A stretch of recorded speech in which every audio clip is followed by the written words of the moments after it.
Good afternoon, everyone. Can I ask everyone who's joining the session to please try and move up front? And can I also request all of our speakers to join us on stage? We'll start in a minute or two.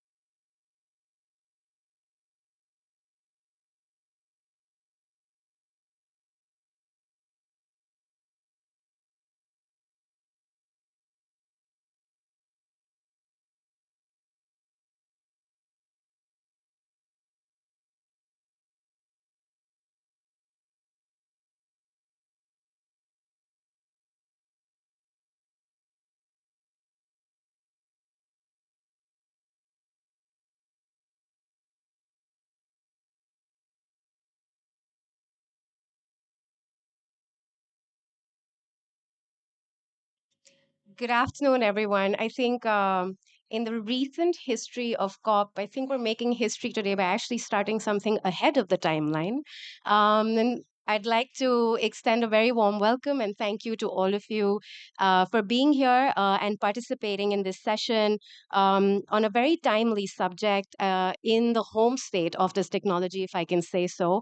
It's on district cooling, and we want to see how it can really try and support delivering a net zero energy future and supporting urban heat resilience.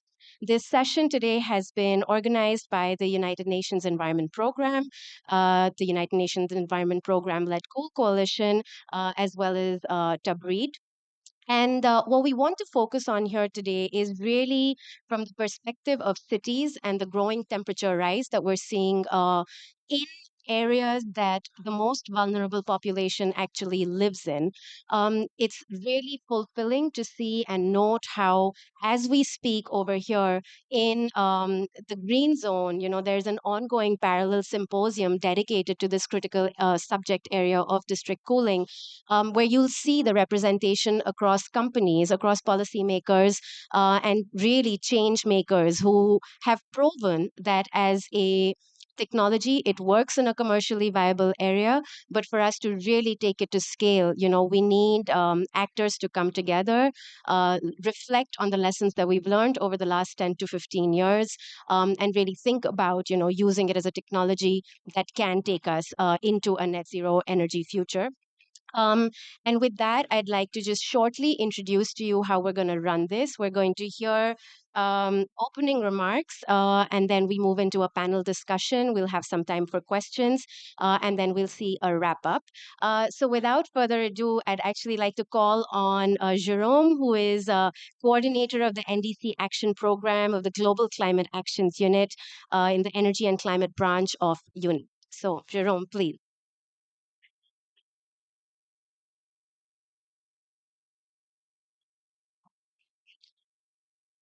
Well, thank you all, and thank you for bearing with my notes reading because I've been asked to come and help with with colleagues whom I work with very closely. The door next to my office, so I know their work quite well.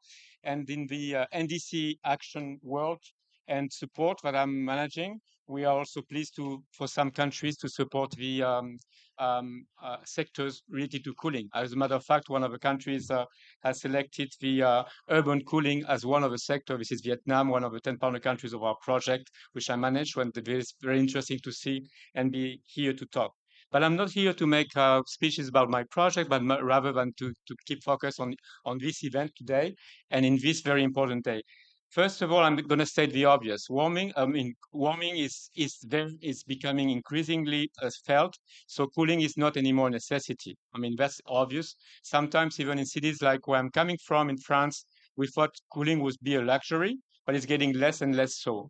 And um, what is also very important to notice is that cities in particular are very vulnerable that the rising temperature in cities because of the heat island effect is much more felt. So district cooling as a way of safe cooling will be a very important response to this growing necessity.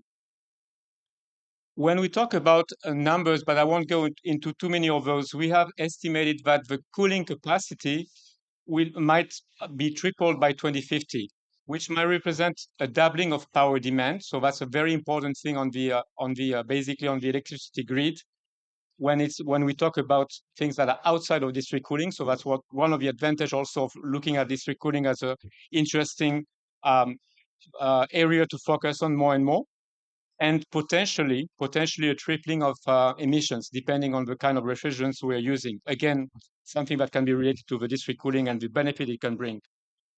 The other thing that I wanted to highlight here is that cooling is actually something that is can bring a lot of injustice, because people who are poor people can be very much affected because they don't have access to cooling, and sometimes they live nearby people who have access to cooling, and they even suffer more because they get the exhaust emissions from buildings that are very fresh, but they live outside and they don't in cities that are getting warmer and warmer.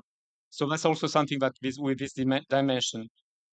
The other thing that I wanted to highlight here is that it's what we have been doing so far is way not enough. I mean, there is a lot of things that needs to be done, and a very sharp acceleration of the efforts. So that's why the COP28 presidency has put the cooling as a big item on their on their action agenda.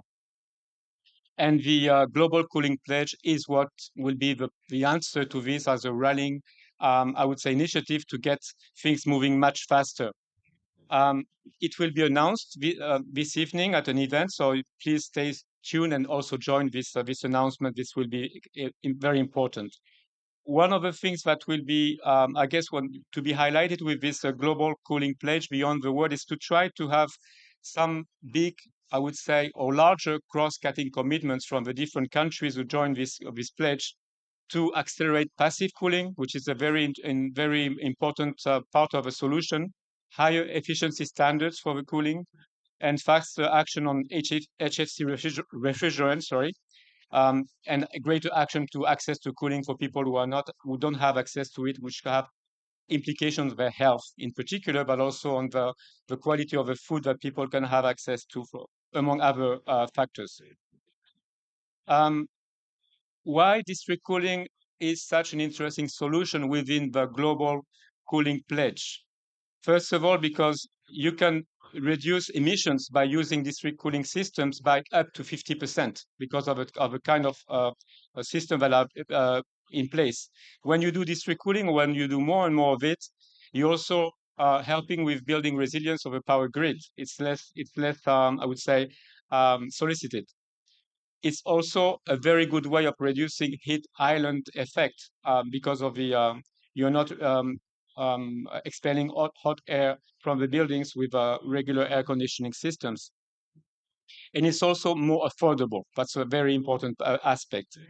Finally, I would say that it's also a way to, a easier way to, for allowing to the connection with large scale renewables. So I think that's something very important to notice. Finally, and that's something I mentioned before, is that it's a very good technology and way for phasing out refrigerants that are HFC and use instead climate friendly options, which is a very interesting benefit.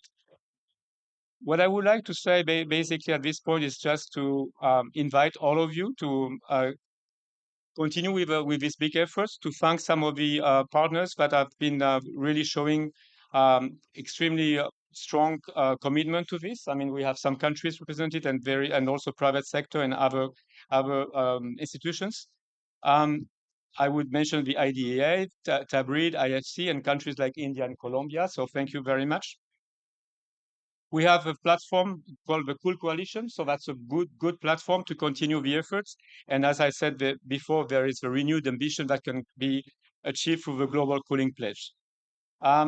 In 2024, just to give you a forward looking of what my colleagues will be really focusing on, we'll be supporting the convening of this sector with all the different partners. So this is something that will continue, of course, full-fledged, sharing knowledge, but also exploring with the IFC a new cooling financing and technical assistance facility, which will include district coolings. So that's something that you might want to stay tuned. Lastly, I welcome everyone to join the Cooling Pledge. That's also the Cool Coalition and support the COP presidency in the Global Cooling Pledge and wish you a successful panel. Thank you very much.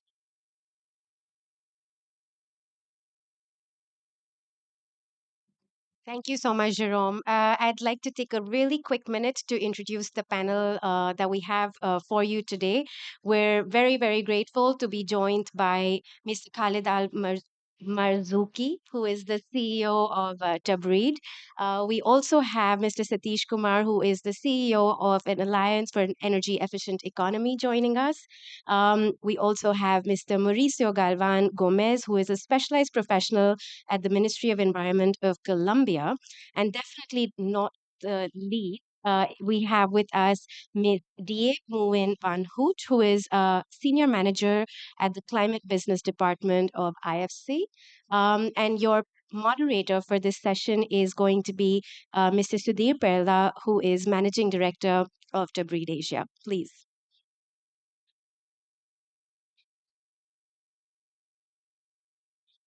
I think with such an awesome panel out here, it shouldn't be too hard to moderate and get the right inputs out from them. Again, impromptu, last 5 minutes, I was told that I should be moderating this. I'm going to try my best to make sure that I can moderate this well. So what I'll do without any further ado is start with maybe Khalid. So we've just heard how district cooling is a critical climate solution for cities. You've been developing projects both in the GCC as well as globally. What are the key learnings as a private sector player that you would actually throw some light on, Khalid, in terms of the challenges in new markets beyond UAE, and also what are the breed's plans in general to take district cooling across the world? Um, so initially was to open eyes on the benefits of district cooling, but apparently from what I heard these last 2 days and today, that everybody's bought on the idea that That's district right. cooling is the way forward. It's the energy efficiencies and all that. So the step will be, how do we deploy this? Now we know that this is the way forward. It's got its benefits. I don't have to go through those details of that one. It's the policies that helps or enhances or paves the way to deploy those district cooling in countries, whether it's in UAE or developing countries. I believe one of the ideas, one of the main aspects from our experience, I mean, Sudhir has been working with us in Tabrid Asia and been in the Indian market for a while now, is to reach the critical mass. So in order to have enough critical mass or tonnage to deploy district cooling. And from our experience, we noticed that the private sector will be the best partner to work with closely in that one. So I think the combination of the right partnership, the size, the availability of a new development, which is a lot easier deploying district cooling when it's in the master planning stage, because it really cuts down on the price of the cutting the ground and getting all the roads disturbed and everything. And the third will be the most important are the regulations. The governments, the policymakers, regulators have to be bought into the idea that this is the best way forward. Now let's backtrack and see how can we make this work in a way that is, of course, the ultimate goal is to have an efficient cooling that is 50% more energy efficient, but at the same time has to be commercially viable for the private sector in order to for them to deploy, because this is a large sum of capital that's deployed, and there's a guarantee from the private sector or the providers of district cooling. As we say in Tabrid, we are district cooling investors. I mean, we invest by providing chilled water, and that's how the business model works. So I think this is from our experience. Been in India for what, 5 years now?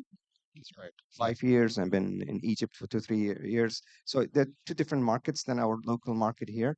And I think that's maybe the summary of all what we learned.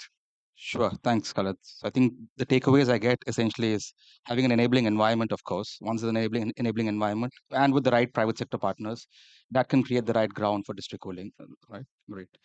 Maybe let's move on to the other end of the world, to Colombia, to Mr. Mauricio. I think in the Latin American world, Colombia has actually, in fact, been taking the lead in terms of really looking at district cooling more actively. And you've also got a couple of projects that have been lined up. So could you maybe give a bit of and throw some insights on the government's role, especially and in countries like Latin America, to enable the district cooling market? Thank you. And I'm glad to be here on behalf of Ministry of Environment and Sustainable Development, mm, Minister Susana Muhammad. Um, our nationally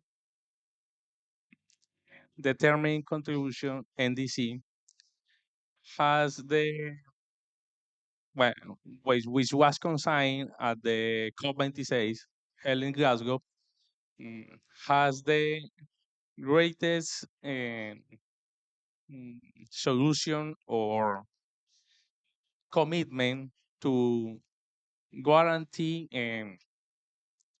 thermal comfort to its citizens. And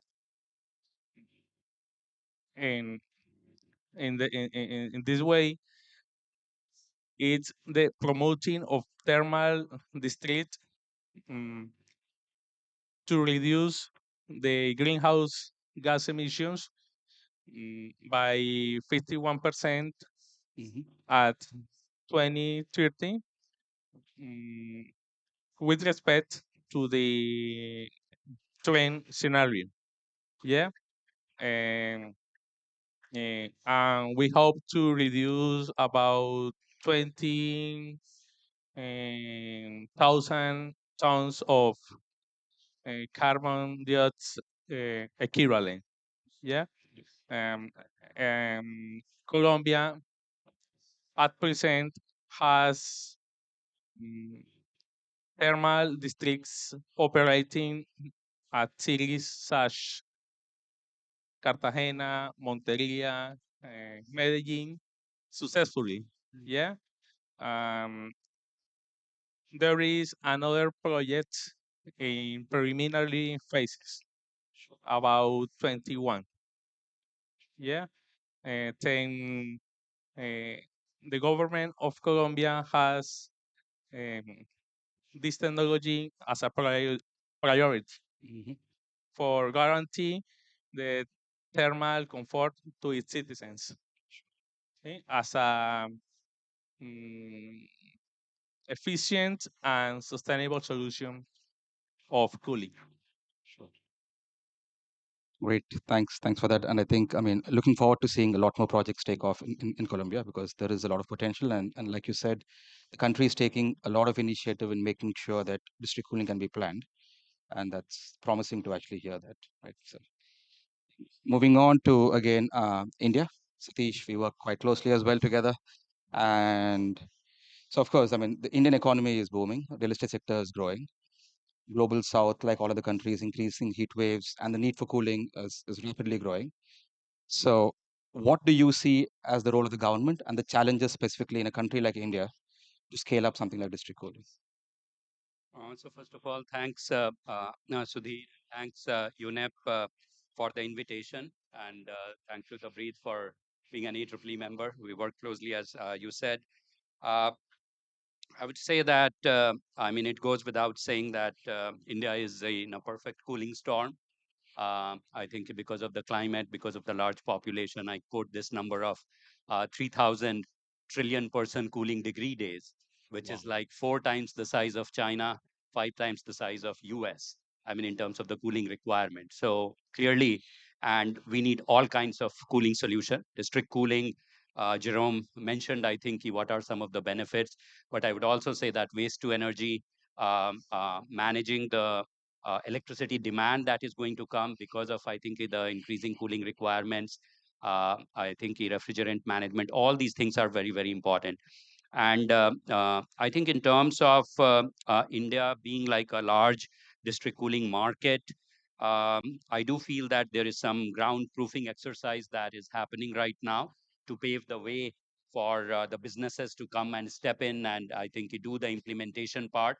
As Mr. Khalid mentioned, that it has to be commercially viable for any technology to make dent. So I think a couple of things that I want to mention here, that under the Indo-German program, there is an e-cool project which is being run under the Ministry of Power and Bureau of Energy Efficiency. UNEP is also part of that project management unit. And considering that, I think UNEP has also worked a lot on the district cooling system.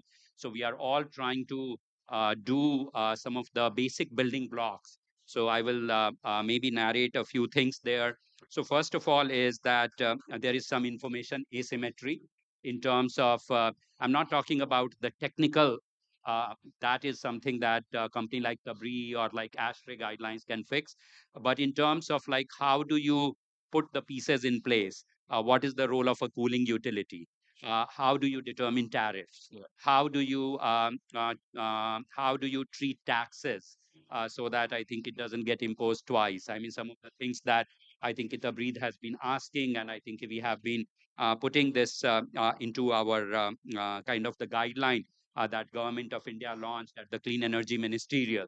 So I think these are some of the elements that need to be there. I would also say that in terms of what we are seeing, that when we are going to say National Building Construction Company or the Central Public Works Department, which is doing these mega projects and which are really ripe in terms of a technology like district cooling, because you are talking about thousands of refrigerant tons of demand, and where there is a hybrid system in terms of the commercial and residential, where the same equipment can be used, I think, with better utilization rates. So some of these companies are saying that uh, government has not told us that district cooling is an approved technology that we should be looking at, as opposed to like a central plant cooling system. So a lot of these pieces are getting put in place. I think we have seen the pharma city, and congratulations to Tabreed for winning that agreement. We would like to see more of that, I think, happening in India. And so we feel that the you mentioned the public sector, the private sector, and then the civil society organizations, entities like AEEE and UNEP and others. We just need to come together and push this technology, which is very, very timely, cost effective, environmental friendly. I think all of the good things, so that I think India can address its cooling demand in a more sustainable manner.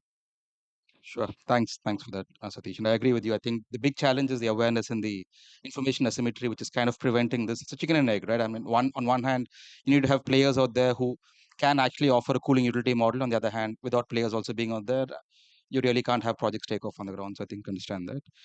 So moving on to IFC. I mean, IFC, Ms. Deb. Of course, you've played a pivotal role just generally in the energy transition, whether in terms of creating markets, creating energy markets. And I think, I mean, cooling as well is another extremely important focus area for IFC. So what do you see as your role of IFC and also the commercial banks in terms of being able to unlock markets for climate solutions like district cooling? And what has IFC's role also been in this? Maybe you can just throw a bit of light on that. Thank you. As you say, we are in the business of creating markets and of crowding in private investment. Our job as a development finance institution, and we are the biggest global development finance institution in the world, and we facilitate private sector investment. We do indeed open up markets. So, for example, we discovered a long time ago that we need to solve this cooling issue. The built environment is expected to double by 2060. And right now, as UNEP has discovered, there are a billion people, more than a billion people in the world without cooling solutions, and almost 3 billion people with very inefficient cooling. If we just help them solve problems, that would help save so much energy. And so, as we discovered that, we figured out that we need to be part of the solution, and being part of the solution means we need to help governments set policy in the building codes, provide incentives in the government policy for developers and homeowners to want to support district cooling. And we also set standards. And those standards are also, we try to align standards across countries, And there we work closely with UNEP as well, and also share the knowledge. We have a knowledge sharing role and a capacity development role. And of course, we bring in the financing. So we actually established a partnership with Tabrid, with Khaled here a couple of years ago to finance cooling solutions. We're starting in Asia, India being our biggest market, but Vietnam, Philippines, and Thailand are some of the other East Asian countries, and we expect to expand this. Excuse me, expand this across the world. We've taken an investment in Tabrid, and we will take the partnership around the world. Excuse me. Um, and part of and one of our most successful programs in terms of standardization, and that illustrates the methodology that we use to invest and to share knowledge and to build capacity and standards, is illustrated in our Edge Green Buildings program. Edge is about improving energy efficiency, water efficiency, and lowering carbon emissions. Right. And through building with lower carbon building materials. And the IFC's role there was to set a standard, work with partners around the world to define standards, define metrics, implement that in an automated system that's online, that's open to everyone around the world. That's basically a public good. And it's an automated system that incorporates reliable data systems, but also collects data. So to enable continuous learning. And from that continuous learning, thank you so much, Amit. From that continuous learning, we we can help advise governments on policies to incentivize green building, and as we implement Edge, as we build capacity. By the way, we also partner with universities and building associations, contractor associations around the world to help us implement Edge, collect data on Edge, and continuously improve Edge. And as we started Edge in rolling out Edge in 2015, and 8 years later, it's being implemented in almost 200 countries, and certifications completed in over 100 countries. Wow. And with the Edge certification, and this is the advantage of working with a DFI such as IFC, with the Edge certification, um, and Edge being recognized in the green financing framework. So, for example, green bonds and green loans, the assets that are certified with Edge then get access to green financing. So homeowners get access to green mortgages, and developers and contractors get access to green construction loans. So that describes the our methodology from concept to implementation, setting standards, implementing the standards, having systems to implement them, and then connecting with both the developers, the people who provide the technical solutions, and the financiers who provide financing to enable the investments. Yeah, thanks. I think, and personally as well, Edge is a fantastic tool. I think the thing is, being a non-architect, non-engineer, I love playing with it just to see how easy it is for anyone to actually. You kind of completely democratize the whole green building model to be able to just see what is the baseline design and how you can actually improve the green elements of a building. So it's actually a great tool. And you taking those steps to kind of link it across the value chain to also link it with financing and opening up the green financing market for buildings is actually a fantastic initiative of IFC. And I think, And what I should have said is Edge also incorporates cooling solutions, both passive cooling designs to allow, and that's passive cooling is actually very efficient and very cheap, and it's actually really central to our designs, especially for affordable housing. And passive cooling basically allows cooling without machinery, without using Totally. energy. Yeah. And of course, district cooling is part of our recommendations as well, especially for large developments and multi-use developments that could use district cooling efficiently. That's right. Yeah, thanks. And so just sticking to the topic of passive cooling, maybe I'll just go to Mr. Mauricio again. So Colombia again is probably one of the leaders in terms of incorporating passive cooling into building design. Maybe can you give a bit more insights on what the vision is for the country and what is happening on the passive cooling space and how that fits into district cooling as well, maybe? Yeah, thank you. Um, for the Ministry of Environmental and Sustainable Development of Colombia, um, the passive cooling must be the first priority. Yeah. And we when we are thinking about cooling, air conditioner or cooling, yeah, uh, and district cooling must be a solution or a complementary solution. mm.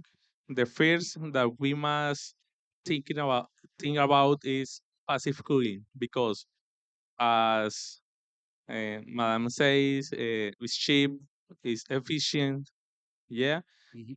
Uh, so we have it thinking as so first passive cooling, second phase for say so thermal district, see, That's right. and as a priority. Yeah. I agree. First is avoid, and then once you can avoid, then aggregate, right? And going on to aggregating, maybe Khalid, just another question for you. So, of course, I think since this is a panel discussion on district cooling, we're talking about cooling primarily, but if you look at cooling within the overall context of energy demands for a city, right? And what other elements of the overall energy or resource use aspects within a city do you think district cooling can actually accelerate? And as the breathe itself, are we looking at alternative energy sources beyond just grid power, for example, to look at how cooling demand can be met? Um, well, my wish is to be able to generate power. So if district cooling, if the regulations would allow, so maybe not in UAE, but let's say if markets would go outside, that district cooling is coupled with generation. The beauty of district cooling, because it's one of those utility that can be stored. Literally, we're storing chilled water. So if this is coupled with, let's say, solar, that's solar energy available during the daylight where you can actually charge up your thermal storage tanks because you're going to need cooling during night anyway. So literally a big chunk of that, photovoltaic or your solar energy has been stored in the form of chilled water. And that's the beauty of it when you couple them together. I'm a big believer of district, I mean, of campus energy. This is like when you have CHPs providing cooling, heating, and energy at large campuses. So one of the USA is one of the leaders, and some places in Europe as well. But what I see, let's say for development countries, and that the regulations will allow district cooling providers to couple this with solar, which is the most obvious, or wind. So you have like a net zero almost cooling. I mean, that's the beauty of it because you're using an advantage in the district cooling because we have thermal storage tank. The latest what we tapped in is using geothermal.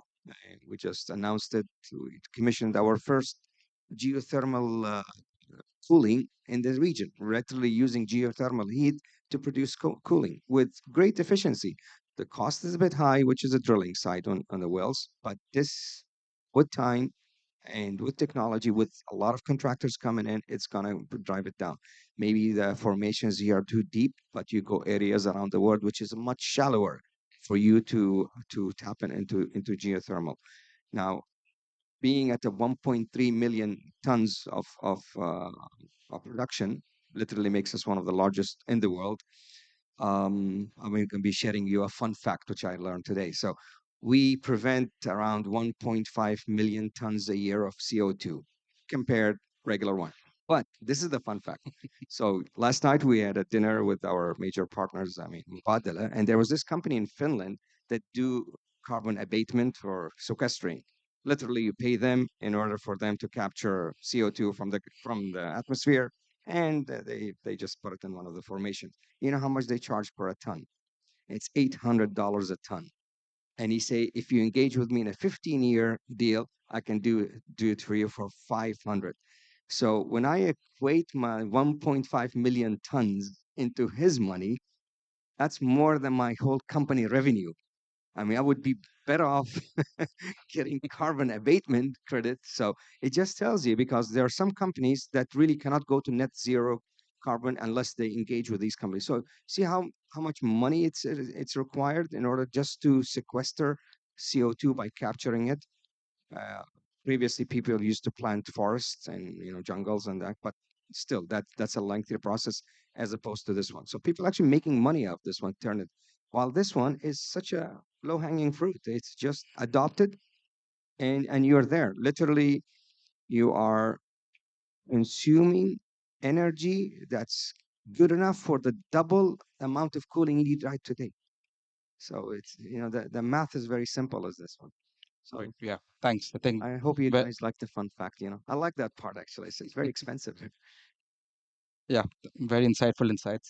Yes. Yes. Absolutely. I have another fun fact to tell you, and Omid here needs to help me calculate it. But I think avoiding 1.5 million tons of CO2 is also equivalent to what, roughly 280,000 cars off the road? Wow. That's another fun fact. So Great. Great. 25 years, we have prevented equivalent to 1.1 million cars. Literally half the cars in In UAE. UAE. Yeah, Excellent. this is Wow. in the last 25 years. I mean, I'd love to hear more of that, Khalid, but I think I'm just conscious of time. So I'll just go on to Satish. Maybe just one other quick question before opening up to the audience for any questions as well, maybe. Uh, Satish, India is looking, from a policy standpoint, is looking more and more actively at cooling. Of course, the India Cooling Action Plan came out in 2019. Like you mentioned, the district cooling guidelines were announced earlier this year. Where do you see policy direction, and what do you see as the future of district cooling in India? So, so I just want to pick up on some of the things and how that weaves into the Indian policy landscape. So one aspect that I see the Indian kind of like cooling ecosystem moving towards is a little bit more performance or metrics driven. And when we are talking about district cooling, one way is to look at kilowatt per ton, something that captures the efficiency. But the other thing is that how much square footage 1 ton of cooling can provide. So sometimes there is a rule of thumb. I think MEP consultants, they will use 200 to 50 square feet per ton. Correct. But there are examples where using some of the more efficient technologies, it can be pushed to 500, 750, 1,000 tons, 1,000 square feet per tons. And this is where, yeah, so I think we have done this work for Infosys, That's right. and they are using radiant cooling, and they are using 750 square feet per ton for tens of millions of square feet of space. So my point is that we have to combine the passive design techniques with the active cooling technology, something like, I think, a district cooling, which also allows you to manage the peak demand in a much more effective manner. You talked about the thermal energy storage system. So if you can create like ice slurry, or I think whatever that is there in non-peak times, and then use that to overcome, I think, the peak demand. So I think all these aspects are in play, whether we are looking at building energy codes, whether we are looking at cooling efficiency, whether we are looking at environmental impact of cooling and peak demand. And this is where I see district cooling playing an increasingly important role. And also, I think in terms of refrigerant management and better operation and maintenance of the central plant, That's right. I feel that again, district cooling is much better positioned because you can have trained professional, you can design the piping short and fat, running in straight lines rather than narrow, crooked, I think, with acute angles. So a lot of, I think, positives I see can emerge out of it. And I think it's getting realized, but I think we need to translate some of these promise into actions. And that's what I think the policymakers are also looking to do. Thank you. Sure. Thanks. Thanks for that, Satish. I'm just conscious of time again. Deb, if it's okay, I'll probably open up the audience for questions, and then if there are no questions, then probably I have a few questions for you, Satish and Khalid as well. But yeah, any questions from the audience on what you've just heard? Yep.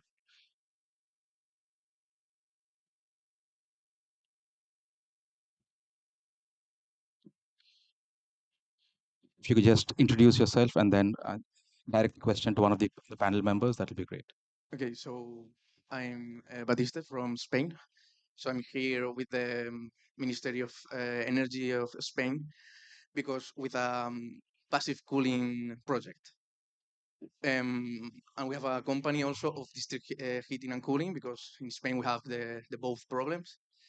And yeah, my question is about the planification of the planning of that district. How you face the problem of not knowing the amount of cooling that you need in each house? How do you plan this with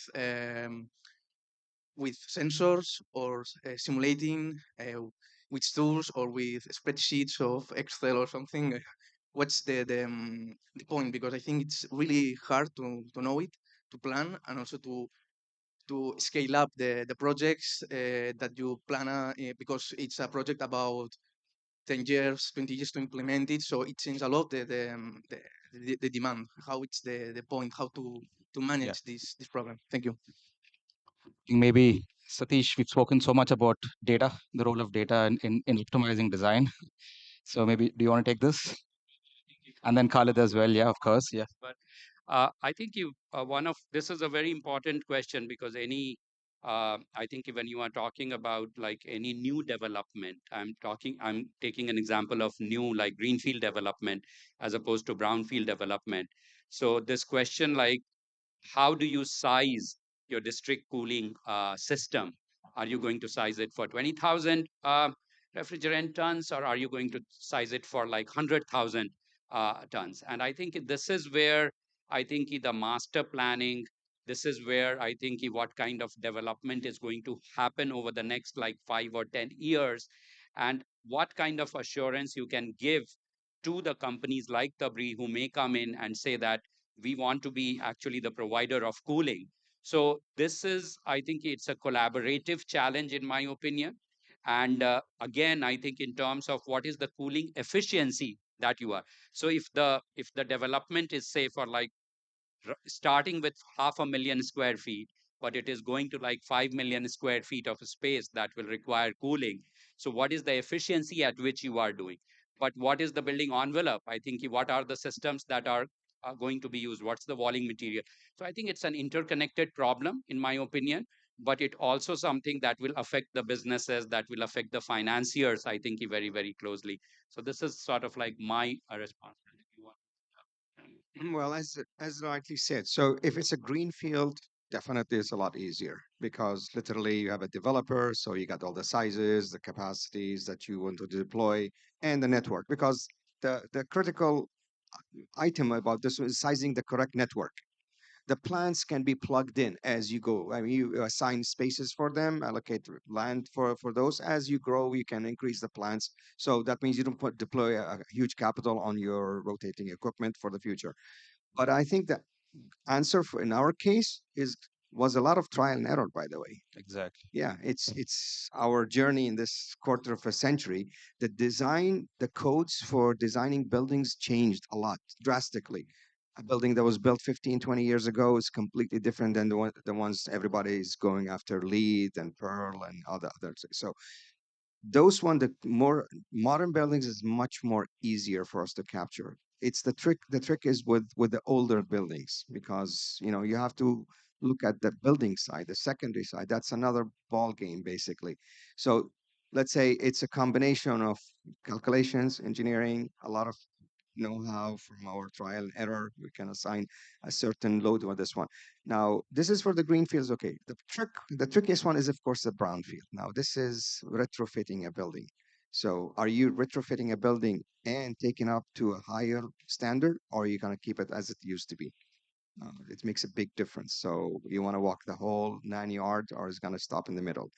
So, and of course, then you have all the connection you're going to make for the network, and then you look at the viability of commercial viability. At the end of the day, it should be viable because there's a big picture, as we said. It's about energy efficiency. It's about reducing the CO2 emissions, all that stuff. So I can say both, a combination of two, the know-how and your engineering as well. I can just add to what Khalid said. I think another thing, like we keep speaking about as well, Satish, is data, right? I mean, the thing is, unless you have historical data for a particular location in terms of what the consumption is, it sometimes might be hard for a district cooling player as well to inform a developer on what the loads can be. So it's the breathe. We've got 25 years of history, but of course, it's not as straightforward as basically saying that. I mean, this is what will apply elsewhere and so on. But yeah, thanks for that. Any other questions? Yes. Another fun fact is, okay, data, we use it and we predict. Actually, they said 1.5 degrees this summer. We jumped up 3 degrees. Yeah, absolutely. Yes. Exactly. It should be data Like for with, like, yep. 3 degrees. Yeah. Yeah, just go on, sir. Hi, my name is John. I'm from Miami, Florida. I was wondering about the ability to retrofit, how easy it is, and if you did retrofit an area, like replacing central air, would the customer see something like an immediate effect? Would it be an easy sell?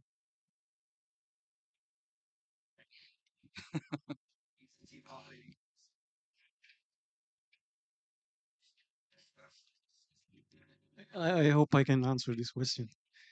The retrofitting of buildings is a very tough task. And we have Rob Trondon here from the IDA. And you know that in US, a lot of buildings have been retrofitted and they are ready to be plugged into district cooling. But this is something that if you don't have the infrastructure in the building to connect to district cooling, basically, if you don't have a chilled water system integrated in the building, it will be difficult to integrate it unless you make major transformation in the building. And we talk about civil works, we have pipes to install, etc., etc. So this is going hand to hand with the developer, with the owner associations, how they see short term or long term. Because the short term vision is I retrofit the buildings, I put less money as I can upfront, and I can survive. But then if you go on long run, you have to take into account the life cycle of the building and see that maybe major investment and retrofitting the buildings to be plugged in district cooling where this is applicable. Of course, this is the best way to think. Thanks for that, Antonio. Any other questions? Since we are running out of time, so I just want to see how we can take this towards closure. Right. Okay. So since Rob, I had to step into your big shoes to moderate on your behalf, I'm going to let you be on the spot right now to give the final closing remarks and wrap up the session, if that's okay. Yeah. That easy. So my apologies. I was at the gate at 1:45, and I thought my letter would get me in, and I had to take a bus to a train to a plane and a long hike. And my sincere apologies for getting here right at the end. But my name is Rob Thornton. I'm the president and CEO of the International District Energy Association. It's a pleasure to be here. We've been a partner of UNEP really since they launched the District Energy in Cities initiative in New York in 2014, but prior to that. So I want to give props to Lily and Ben and the team, Jen, for all the great work they do. I think UNEP has put district energy on the map. And that's coming from an association that's been around since 1909. We're 114 years old today, and I'm feeling it. But I do want to close by offering to people that have curiosity about district cooling, please not to step in front, but please reach out to IDEA, districtenergy.org. We really do have a best practice guide that we wrote for this region 15 years ago. It's still quite reasonable. It's free, in fact, now. But I'd like to offer our services to help you navigate the opportunities of district cooling because it's very important that that we all move forward and get here on time, unlike some of us. Congratulations to United Nations Environmental Program and to our gracious host Tabreed for your hospitality and thank you and again enjoy your stay here in Dubai, in Abu Dhabi. Yes, good. Yes. Roll tape, as they say. Yes.